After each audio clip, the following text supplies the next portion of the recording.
New York کا نوحہ اور ہم بے شرم لوگ۔ زمانے کے حالات سب کے سامنے ہیں۔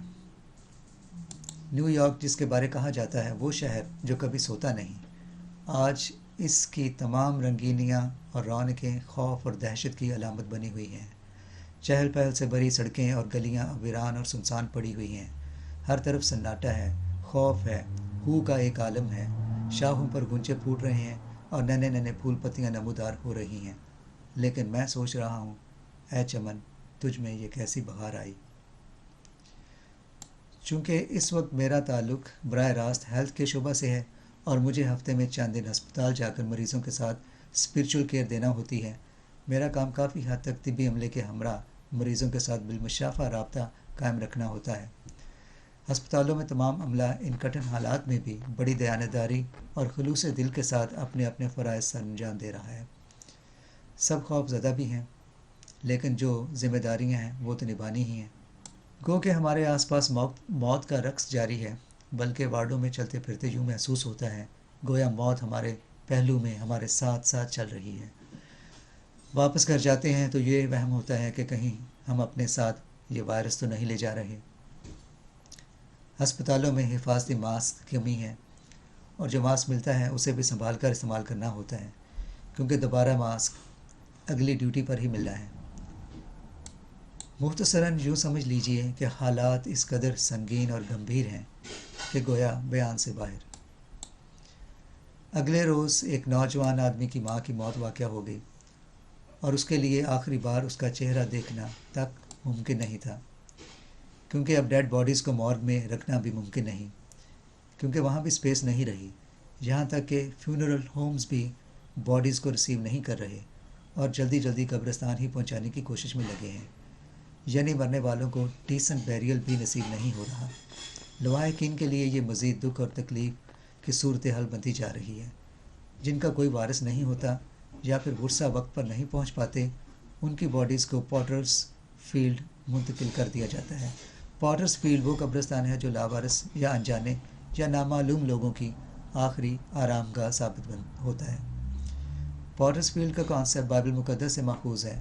مسیحی عقیدے کے مطابق جب یسوع المسیح کو ان کے ایک حواری یہودا اسکریوتی یعنی جوڈس اسکیریٹ نے 30 سکوں کے بدلے یہودی مذہبی رہنماؤں اور کاہنوں کے ہاتھ پکڑوا دیا تھا، تو انجیل مقدس کے مطابق 29 سکوں سے ان مذہبی رہنماؤں نے ایک کھیت خریدا جس میں گمنام اور لاوارث افراد کی لاشوں کو دفنایا جانے لگا۔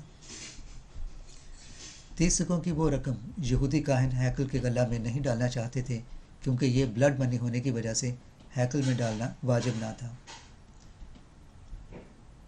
تو واپس چلتے ہیں نیو یارک کی سوگوار فضا اور دردناک حالات کی طرف، اور اب دیکھتے ہیں تصویر کا دوسرا رخ۔ ذرا تیار ہو جائیں۔ تصویر کا یہ رخ، وہ رخ جو ایک نہایت ہی افسوسناک اور اس سے بھی کہیں زیادہ تکلیف دہ اور شرمناک ہے۔ ذرا سنیے۔ ان گمبھیر حالات میں بھی ہمارے یہاں بسنے والے ایشیائی لوگ، اور ان میں سے بالخصوص جنوبی ایشیا کے لوگ یعنی ہندوستانی، پاکستانی اور بنگلہ دیشی لوگ، یا اس ریجن سے آنے والے دوسرے لوگ، ان کے کارنامے اور سیاہ کرتوت بھی سن لیں۔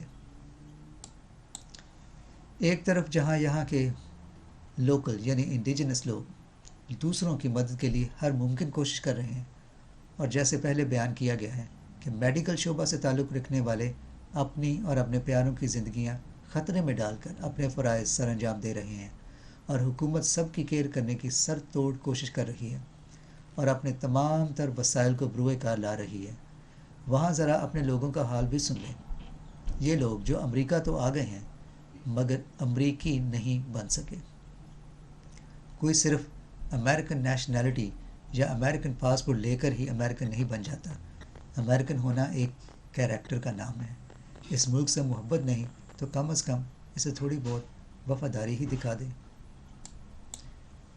یہاں کے ساؤتھ ایشین سٹورز، بلکہ ان کی بڑی بڑی چین آف سٹورز نے اپنی اشیاء کی قیمت راتوں رات 2 گنی، 3 گنی، 4 گنی نہیں بلکہ اس سے بھی کہیں زیادہ بڑھا دی ہیں۔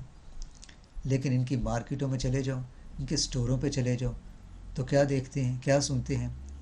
انہوں نے اپنے اپنے مذہبی عقیدوں کے موافق بھجن، پاٹ، نعتیں اور دیگر مذہبی